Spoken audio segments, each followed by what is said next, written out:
కాశ్మీర్లో పర్యాటకులను భార్యల ఎదురునే భర్తల్ని కాల్చి రక్షత పాక ఉగ్రవాదుల రాక్షసత్వానికి మన భారతదేశం మన భారత జవాన్లు చాలా గట్టిగా బుద్ధి చెప్పి భారత సైన్యం సత్తాను సాధిన సంగతి కూడా మనకు తెలుసు.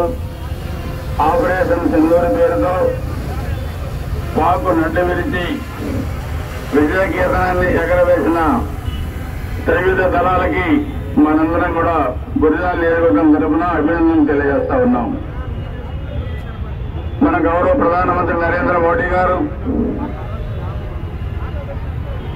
సంఘీభావంగా సైనికులకి దేశానికి సంఘీభావంగా ఈ తిరంగా యాత్రని ఈరోజు భారతదేశం మొత్తం కూడా జరుపుతున్నారు. దానిలో భాగంగా మనం గురిజాల నియోజకవర్గం ఈరోజు పెద్ద ఎత్తున కూడా జరుపుకుంటున్నాం. మనందరం నినాదం ఒకటే, మన దేశం ఐక్యంగా ఉండాలి, మన దేశం సమైక్యంగా ఉండాలి, ఉగ్ర మోకల్ని మరి తిప్పికొట్టాలా. కేవలం మన ఇంట్లో మనం ప్రశాంతంగా పడుకున్నామంటే భారత సరిహద్దుల్లో -డిగ్రీల చలిలో ప్రాణాలకు లెక్క చేయకుండా దేశానికి కాపలా వస్తున్న సైనికులు మరి ఏ విధంగా ఇబ్బంది పడితే మనం రక్షిస్తున్నారో మనందరం కూడా గుర్తుపెట్టుకోవాల్సిన అవసరం ఉంది. అందరం కూడా దేశానికి సంఘీభావం తెలియజేయాలి, సైనికులకు సంఘీభావం తెలియజేయాలి.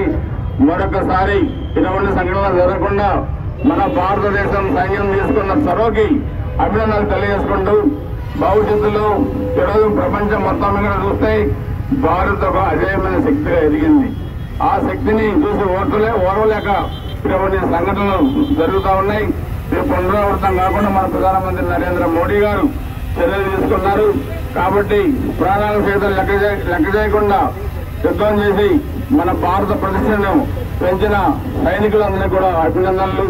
మరణించిన సైనిక వీరులకి నేను మరి జోహార్లు అర్పిస్తా ఉన్నాను. ఇదందరం కూడా మనం సంఘీభావం తెలియజేయాల్సిన అవసరం ఉందని చెప్పి కూడా సెలవు తీసుకుంటూ జోహార్ అమరవీరులకు, జోహార్ అమరవీరులకు, జై జై భారత్, జై జై భారత్.